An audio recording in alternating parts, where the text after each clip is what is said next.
Welcome, students! Today, we're going to explore a very important and interesting topic from your physics syllabus, spherical mirrors. So, here's our plan for today. We'll start with what you already know, flat mirrors, and see why we need curved ones. We'll learn about the two main types, get to know their anatomy, and understand the all-important point of focus. Then we'll see where they pop up in the real world, and finish with a quick recap for your exams. Okay, so first things first, let's make the jump from the simple plain mirrors we're all familiar with to the slightly more complex world of curved mirrors. I want you to think for a second. You know what your reflection looks like in a regular, flat mirror, right? But have you ever wondered what happens if that mirror surface isn't flat? What if it's bent or curved? Well, you've probably already done a little experiment with this without even realizing it. Just take a new shiny steel spoon. Look at your face in the front, hollow part. Now flip it over and look at the back, bulging side. You see two completely different reflections, don't you? That spoon is the perfect way to start understanding spherical mirrors. So, that simple spoon in your kitchen is actually showing us the two basic types of spherical mirrors we are going to study. Now, let's give them their proper scientific names. On the screen now you can see them both.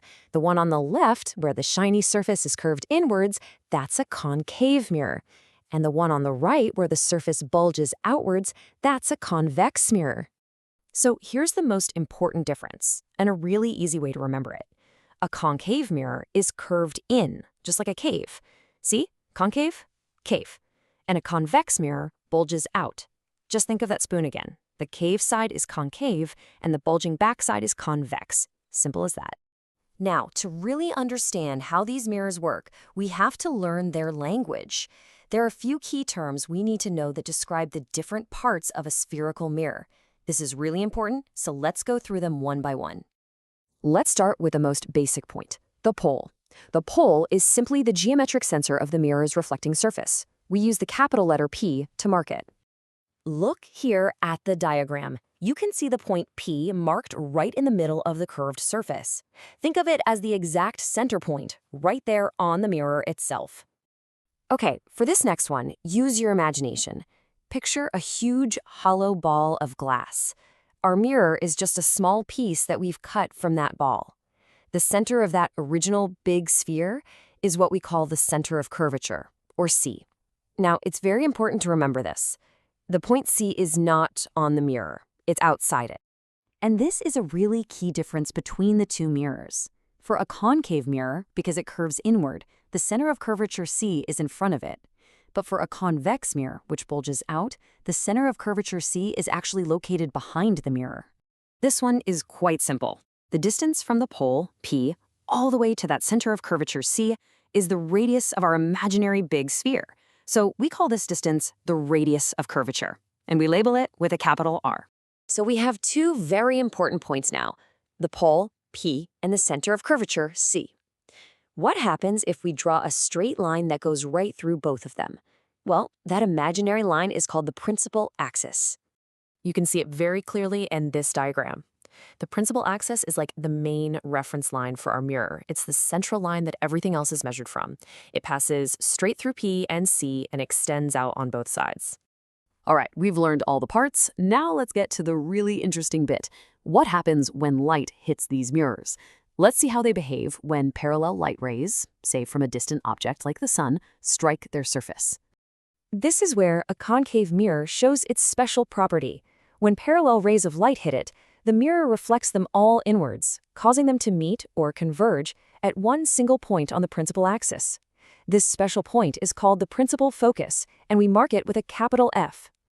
Now, a convex mirror does the complete opposite. When parallel rays hit its bulging surface, it spreads them out, or makes them diverge. If you trace these scattered rays backwards, they all seem to come from a single point behind the mirror, and that point is the principal focus for a convex mirror. Now, here is a very useful fact for you. For the mirrors we'll be studying, this principal focus, F, is located exactly halfway between the pole P and the center of curvature C. This gives us a very simple and very important formula. The radius of curvature, R, is equal to 2 times the focal length, F. Remember that, R equals 2F. So all this theory is great, but where do we actually see these mirrors in our day-to-day lives? Let's look at how these special properties make spherical mirrors incredibly useful. Well, because concave mirrors can focus light into a strong beam, they're perfect for torches and car headlights. And because they can magnify things when you get up close, they're used as shaving mirrors and by dentists to get a closer look at your teeth. Convex mirrors, on the other hand, are fantastic as rear-view mirrors on cars and bikes. Why? Because they give the driver a much wider view of the road behind them, which is very important for safety. Okay, to finish up, let's do a quick summary of all the key terms we've learned today. This will be very, very helpful for you when you're revising for your exams. This table has everything in one place: the pole, the center of curvature, the radius, the axis, the focus, and the focal length. Make sure you understand what each of these terms means. You can even pause here for a moment to read through them again. So we now know all the basic parts of a spherical mirror. We have our toolkit. But the big question is, how do we use this knowledge to figure out exactly where an image will be formed and what it will look like? The answer to that lies in drawing ray diagrams, and that is exactly what we will cover in our next explainer. Thank you.